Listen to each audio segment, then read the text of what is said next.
अरे भाई, पाकिस्तान के 6 विमान गिरा दिए, 5 लड़ाकू विमान, एक सर्वेलेंस एयरक्राफ्ट, और बताने में 3 महीने लगा दिए। अब बता रहे हैं संसद में प्रधानमंत्री भी बोल लिए, रक्षा मंत्री भी बोल लिए, गृह मंत्री भी बोल लिए। इतनी देर क्यों कर दी सर? खुशखबरी थी ये तो। संदीप जी, आपके जो खोजी विश्लेषण है उसका मैं प्रशंसक रहता हूं, और मेरे पास भी वही समाचार पत्र है जिसमें satellite image displayed during the air chiefs address show damages to the JeM headquarter in Bahawalpur. ये फ्रंट पेज की न्यूज के साथ साथ ये भी उसमें दिखाया गया है। नंबर 1, आपके सारे सवाल तो बहुत विस्तार पाएंगे। एक तो मैं आपसे ये कह दूं शुरुआती दिनों में कि ऑपरेशन सिंदूर जारी है, न खत्म हुआ है, न फिलहाल खत्म होगा। नंबर 1। नंबर 2, ये अपनी सरकार समेत सभी पार्टियों के लिए है। ना कोई दोस्ती परमानेंट है, ना कोई दुश्मनी परमानेंट है। जो राष्ट्रीय हित हैं वो सर्वोपरि हैं। इतने कॉन्ट्राडिक्शंस इस समय इंटरनेशनल पॉलिटिक्स में है। नाटो का सदस्य है इस्तांबुल, और उधर वो पाकिस्तान के साथ है। पाकिस्तान जो है फिलिस्तीन पर बयान दे रहा है, और फिर ईरान वाले युद्ध में अमेरिका को पाकिस्तान का एयरबेस इस्तेमाल करने की इजाजत देने के लिए भी तैयार है। अब इधर पिछले 15-20 दिन में जो कवायद हुई है, मैं भारत सरकार के इसरो की और राजीव राजी एंड कंपनी जितने इनके मित्र साथी थे, और मैं इनको मुबारकबाद पिछली बार भी दिया, राजीव जी आपने धन्यवाद नहीं किया। ऐसे राष्ट्रीय संकट में सारे राजनीतिक दलों ने जिस शिद्दत और ईमानदारी के साथ सरकार का साथ दिया, ऐसी घटनाएं भी कम होती हैं। लेकिन ठीक है, अब दौर आगे कैसा हो गया है। त्यागी साहब, आपने अंतर्राष्ट्रीय पटल के विरोधाभास का तो जिक्र कर दिया, यहाँ का विरोधाभास तो समझाइए ना सर। आपने बहावलपुर की तस्वीरें दिखी, वो बताया था, पर हमें ये तो नहीं बताया 6 विमान गिराए थे, और 6 विमान गिराए थे तो हमने युद्ध क्यों रोक दिया?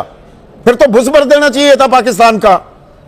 हम रुके क्यों? अब क्यों बताया जा रहा है? ये संसद में क्यों नहीं बताया? आप लोकसभा राज्यसभा दोनों के सांसद रह चुके हैं। ये तो संसद का अपमान है कि प्रधानमंत्री 1 घंटा 42 मिनट बोले और ये बात छिपा गए, बताया नहीं कि हमने 6 विमान गिरा दिए। तो जश्न की बात थी सर। चिंता मत कीजिए संदीप जी, वो दिन भी आएगा। अच्छा। अभी मैं मुनीर का बयान, जो वहां के नए एयर चीफ हेड बने हैं पाकिस्तान के, उन्होंने सिंधु नदी के पानी रोकने पर हिंदुस्तान को चुनौती दी है कि पाक अगर पानी रुका बांध को उड़ा देंगे। क्या भारत की सरकार अब यहां पर सीडीएस वो 1 जून को कहते हैं कि कितने विमान गिरे, ये महत्वपूर्ण नहीं है, गलतियां क्या हुई और हमने उससे क्या सीखा। मतलब हमने उनके 6 विमान गिराकर गलती कर दी। ये बातें आपस में इनका मिलान हो रहा है क्या केसी त्यागी साहब? फौज का राजनीतिकरण की बात नहीं, पर ये टाइमिंग अब क्यों बताया जा रहा है? ये बेंगलुरु में ही जाके क्यों बताया जा रहा है? और defence attache Shiv Kumar, captain Shiv Kumar कहते हैं कि no, I may not agree with him that India lost so many aircraft, but I do agree that we did lose some aircraft, and because we were told not to target military establishments. यहां कह रहे हैं पूरी खुली छूट थी। मैं पत्रकार हूं सर, विरोधाभास समझाइए ना मुझे। मैं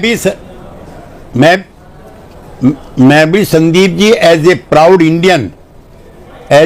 इंडियन ये कहना चाहता हूं कि सेना के शौर्य और पराक्रम पे विश्वास रखते हुए मैं एयर चीफ मार्शल के द्वारा दिए गए बयान पे प्रसन्नता भी जाहिर पूरी तरह से मान रहा हूं कि हमने उनका भुस भर दिया। सर भुस भर दिया तो ये संघर्ष विराम क्यों हुआ? वो AP Singh, air chief marshal AP Singh का फैसला नहीं था, ना डीजीएमओ ये फैसला कर सकते हैं कि जी हम संघर्ष विराम करेंगे। वो एक राजनीतिक फैसला होता है। तो यह फैसला क्यों किया गया? अब असल सवाल यहां आ जाता है, किन शर्तों पर किया, हमें यह बताया जाए ना। नहीं, आप संदीप जी कुछ सवाल ऐसे हैं जिनके जवाब संसद में दिए जाने चाहिए थे, दिए जाने चाहिए, नहीं दिए गए। अपेरेंटली जो आज एपी सिंह जी का बयान है प्लीज संदीप जी, आज जो एपी सिंह जी का बयान है उसका मैं स्वागत और अभिनंदन करता हूं, और मैं आपसे फिर बहुत जिम्मेदारी के साथ कहना चाहता हूं, कुछ दिन रुक जाइए। विंग कमांडर हनुमा आचार्य, भाई 6 विमान गिराए, आप तो खुद वायुसेना में थी, तो ये तो जश्न मनाने का वक्त है, आप सवाल पूछने लगे, आपके सवाल ही नहीं थमते हैं। नमस्कार। मैं तो ये कहूंगी कि एयर चीफ ने जो कल अपना वक्तव्य दिया उसमें उन्होंने कहा कि 6 जहाज तो ऐसे गिराए और एक F-16 का हैंगर भी ध्वस्त किया और एक अवाक्स एयरक्राफ्ट का, बड़े एयरक्राफ्ट का हैंगर भी ध्वस्त किया, तो 9 खत्म हुए हैं। मैं तो चीफ साहब से ही पूछना चाहती हूँ कि 9 को 6 क्यों बता रहे हैं कम करके? मैं तो यही दुख हो रहा है मुझे। चलिए इस बात को छोड़ते हैं, मैं तो ये कह रही हूँ मतलब आपको भरोसा नहीं है अपने एयर चीफ मार्शल पर? आप दरअसल आप स्वागत नहीं कर रहे हैं उनके बयान का, आप तंज कस रही हैं। मैं कहाँ तंज कस रही हूँ? आप तो फिर से मुझे नर्सरी से पढ़ाई शुरू करवाते हैं कि आप सेना पे सवाल उठा रही, कतई नहीं उठा रही हूँ। इसको तो एक हमेशा के लिए टिक लगा लीजिए। पर ये बताइए, 15 अगस्त को इतने बड़े स्कैम होने के बाद प्रधानमंत्री की स्क्रिप्ट में क्या होगा? तो वही इनकी रामबाण दवा जो है वो सेना का कंधा है। ये स्क्रिप्ट लिखी जा रही है। आप कहाँ परेशान हो रहे हैं? हम क्यों परेशान हो रहे हैं? हमारे सेना के दोनों अध्यक्षों का इस्तेमाल किया गया और जदयू के इतने आप ये कह रही हैं कि CDSO general Upendra Dwivedi, air chief marshal AP Singh, वो इतने नादान या इतने मासूम है कि राजनीतिक आका उनका राजनीतिक इस्तेमाल कर सकते हैं? सेना का जो हमारा नियम है, जो हमारी नीतियां हैं, सेना हमेशा सरकार की तरफ होगी और सरकार उसका उपयोग कर सकती है, इसमें कोई शक मत रखिएगा, कभी मत रखिएगा। हमारे यहाँ जब पंडित जवाहरलाल नेहरू और अंबेडकर जी ने ऐसा संविधान बनाया है कि हमारी सेना की कभी कू नहीं हो सकती, कभी हमारी सेना विद्रोह नहीं कर सकती, हमेशा हमेशा सरकार की तरफ रहेगी। लेकिन जदयू के सुधी प्रवक्ता कुछ बात कह रहे थे और मुझे ये ताज्जुब हुआ कि वो हमारे एक ग्रीन, हमारी वर्दी ऑलिव ग्रीन के और दूसरे हमारी नेवी की वर्दी के 2 ऑफिसर्स को कह रहे हैं कि वो झूठ बोल रहे।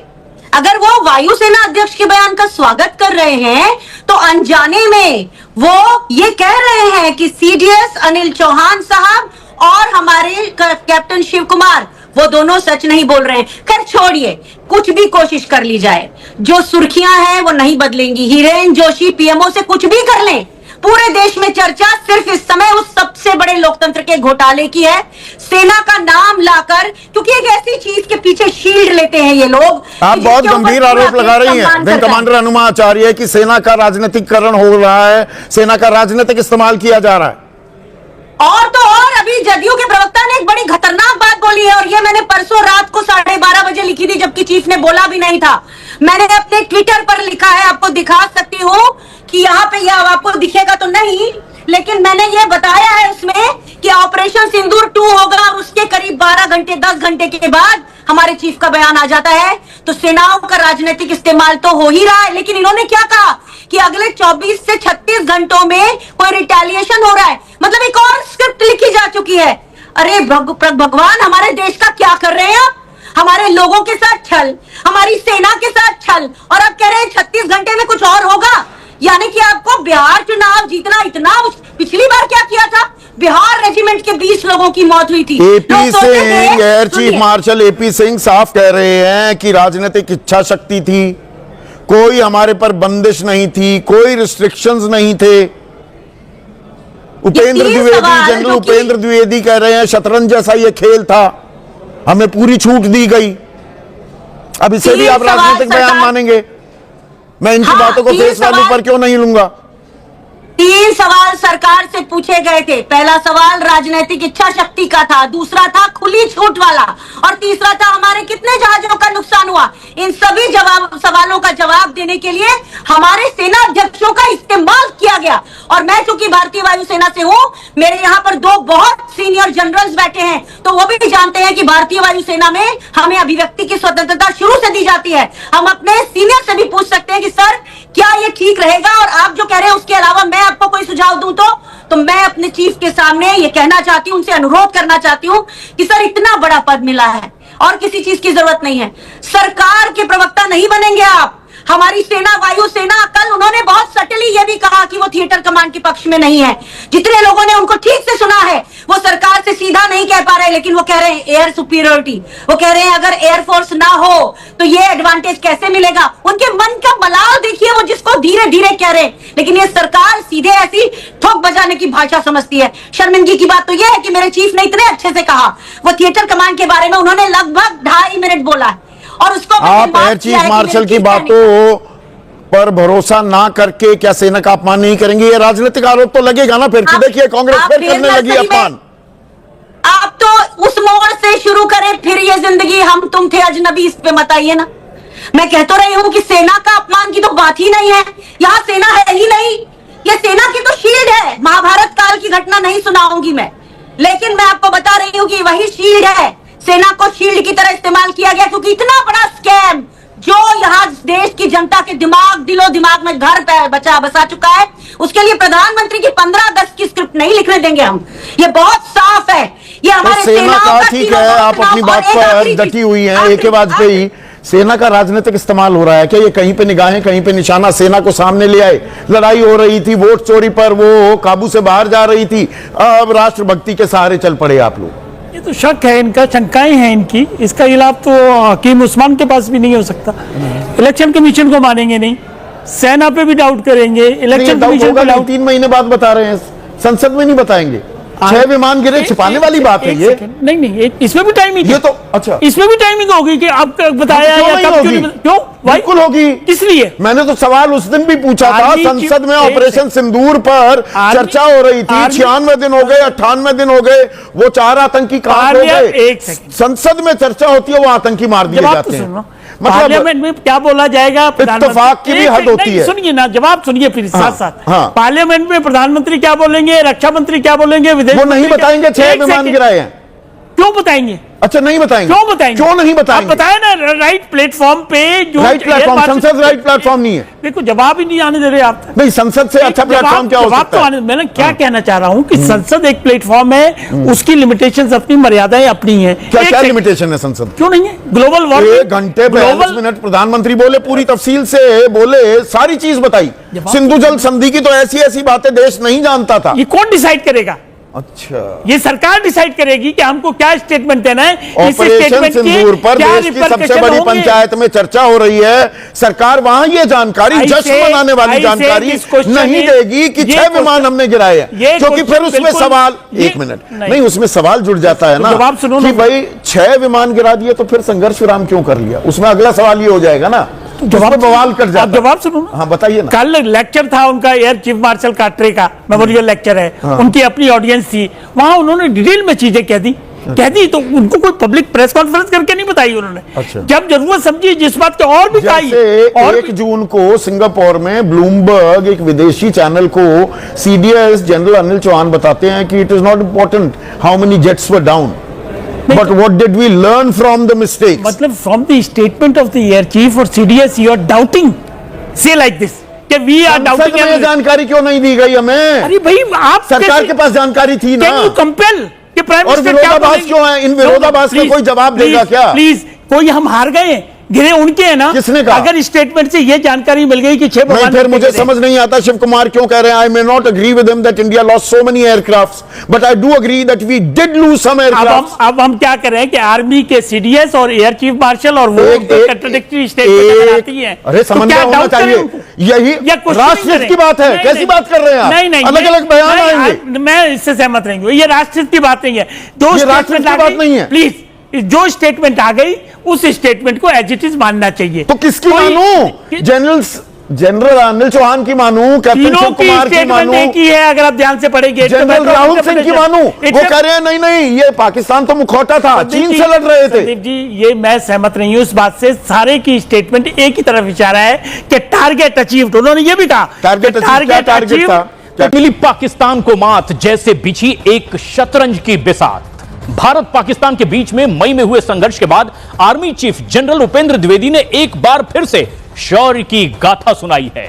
IIT मद्रास के एक कार्यक्रम के दौरान उन्होंने बताया कि पहलगाम हमले के बाद भारत जवाबी कार्रवाई के लिए तैयार था और हमने पाकिस्तान को उनके ही अंदाज में घर में घुसकर जवाब दिया। Army chief general Upendra Dwivedi ने बड़ा बयान दिया है। उन्होंने कहा है कि जल्द ही वो युद्ध होगा जिसकी हम कल्पना करते हैं। उन्होंने कहा यह युद्ध पारंपरिक युद्ध से बिल्कुल अलग होगा, जिसमें पूरे देश का योगदान मायने रखेगा। यह ऐसा युद्ध होगा जिसमें सिर्फ सेना नहीं, पूरा देश मिलकर एक साथ लड़ता दिखाई देगा। ऑपरेशन सिंदूर में भारतीय सेना के शौर्य के सामने पाकिस्तान ने घुटने टेक दिए थे। हर दिन हर घंटे पाकिस्तान के लिए खौफ से भरे थे, क्योंकि पाकिस्तान के हथियार बेदम थे और भारत का प्रहार विध्वंसक था। भारतीय सेना प्रमुख की ये बातें सुनकर एक बार फिर भारतीयों का सीना फक्र से चौड़ा हो गया। आईआईटी मद्रास के कार्यक्रम में आर्मी चीफ उपेंद्र द्विवेदी ने पाकिस्तान को घेरने की सबसे खतरनाक रणनीति से पर्दा उठाया। उन्होंने बताया कि कैसे भारतीय सेना के पराक्रम के आगे पाकिस्तान बौना दिखा और उसके पावरफुल होने के दावे खोखले साबित हुए। This is the time that our ground forces were actually playing chess. How many were going forward? How many were staying back? How many were moving somewhere else? So this kind of a chess move was there. So in this chessboard of 64, something was visible, something was not visible. Operation Sindoor से पाकिस्तान को जो सबक मिला उसे वो सदियों तक भूल ना पाएगा। जनरल उपेंद्र द्विवेदी ने साफ कहा कि सेना को रक्षा मंत्री ने खुली छूट दी और सेना ने अपने जज्बे का परिचय दिया और कुछ ही दिनों में पाकिस्तान हमारे सामने गिड़गिड़ाता दिखा। This was the first time we hit the heartland, and of course our target was the nursery and the masters. And like I told you, and this has never been done, and even Pakistan was not expecting that the heartland will be hit, and that's what came as a shocker to them. Army chief general Dwivedi ने बताया कि operation सिंदूर के दौरान तीनों सेना प्रमुख और chief of defence staff इस बात पर एकमत थे कि आतंकियों के लॉन्च पैड से आगे बढ़कर सीधे उनके आकाओं को निशाना बनाया जाए, और सेना ने वही किया। हर पीठ पीछे किए वार पर सामने से कभी ना भूलने वाला प्रहार। पाकिस्तान ने सपने में भी नहीं सोचा होगा कि भारत इस तरह से सीधे उसके दिल पर हमला कर देगा, उनके गढ़ को तबाह करेगा, उनके मुस्तकिल पर हार की छाप लगा देगा। इसके बावजूद पाकिस्तान ने अपनी जनता में भारत के खिलाफ जीत का भ्रम फैलाया। ऑपरेशन सिंदूर शतरंज के खेल जैसा था। पूरी छूट दी सरकार ने, ये एपी सिंह बता रहे हैं, वायुसेना प्रमुख। मिलिट्री अटैचे शिव कुमार हमें बता रहे थे कि नहीं, सैन्य ठिकानों पर हमला नहीं करना है, यह बाध्यता थी, ऐसे निर्देश थे, इसलिए हमें नुकसान उठाना पड़ा। सीडीएस इनसे ऊपर जनरल अनिल चौहान वो कहते हैं यह जरूरी नहीं है कि कितने विमान गिरे, ये बोले थे वो। अरे भाई, अगर पाकिस्तान के विमान गिराए तो जरूरी है ना, बताइए हमें। ये यकायक फोकस ऑपरेशन सिंदूर पर फिर से क्यों आ गया है? कहीं वोट चोरी पर जो ये घमासान है, जो लड़ाई है, ये अब इतनी बढ़ गई है कि अब इस पे से ध्यान हटाना है। पर इस चक्कर में एक अहम सवाल तो जस का तस मुंह बाय खड़ा है। अगर हमने 6 विमान गिरा दिए और वायुसेना के जो बेसेस थे पाकिस्तान में, सरगोधा, वो कैसे तहस नहस किए गए। पाकिस्तान घुटनों पर था, तब तो हमें और उसको नुकसान पहुंचाना चाहिए था। हम संघर्ष विराम के लिए क्यों तैयार हो गए? और जब खुली छूट थी तो डीजीएमओ ने कहा, गिड़गिड़ाया पाकिस्तान का डीजीएमओ, हम क्यों मान गए?